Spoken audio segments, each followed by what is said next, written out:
Ayan mga ka-idol, nandito ako ngayon mga ka-idol sa may puno ng kawayan.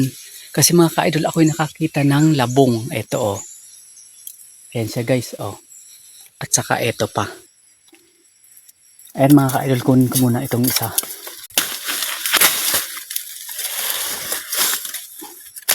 Ayaw ko kasi umakyat mga ka-idol kasi nakakatakot. Ayaw kong umakyat. Pero mapipilitan ako gawa ng hindi ko naman nakukuha.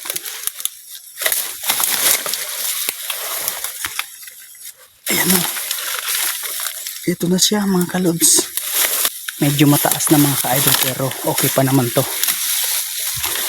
Kasi mga ka-idol, kumbaga bibihira na to ngayon. Kaya dyan ko muna. Kukunin ko pa yung isa. Nakakatakot nga lang manguha mga ka-idol ng labong. Tingnan mo naman oh. Ito yung isa guys. Pero bago ko lapitan, tingnan ko muna yung aking dinadaanan. Kasi baka mamaya meron mga masamang elemento. Madali tayo.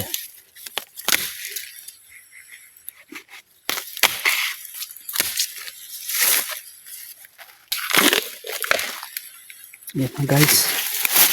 Dito ko babalatan ito mga ka-idol sa malinis na lugar.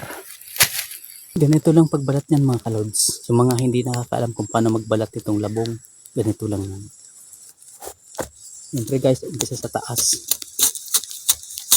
Pababa.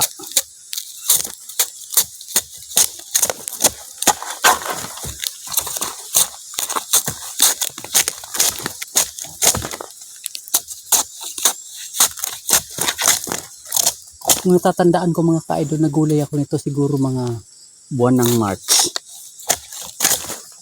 Ngayon lang ulit na sundan. Tapos mga ka-idol, itong banda, paganto na yan.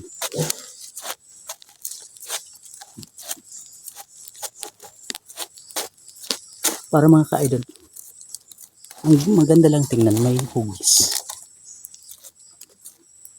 O, see? At siyempre mga ka-idol, ito. Gaganyanin natin yan. Puputulin natin dito. Kasi ito lang ang parting malambot ang kukunin natin. O, see? Ganyan lang kadali mga ka-idol magkuha ng labong.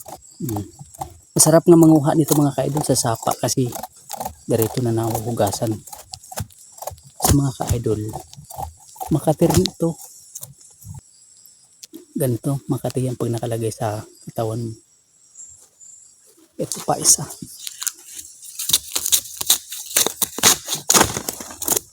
Siyempre mga ka-idol, sa hindi alam kung paano kumuha ito, mahihirapan. Saglit lang no. Sa amin mga sanay, madali lang.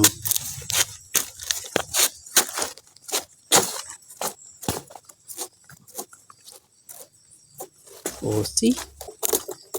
Pero final na linis nito sa bahay. O dalawa. O see? Ganda.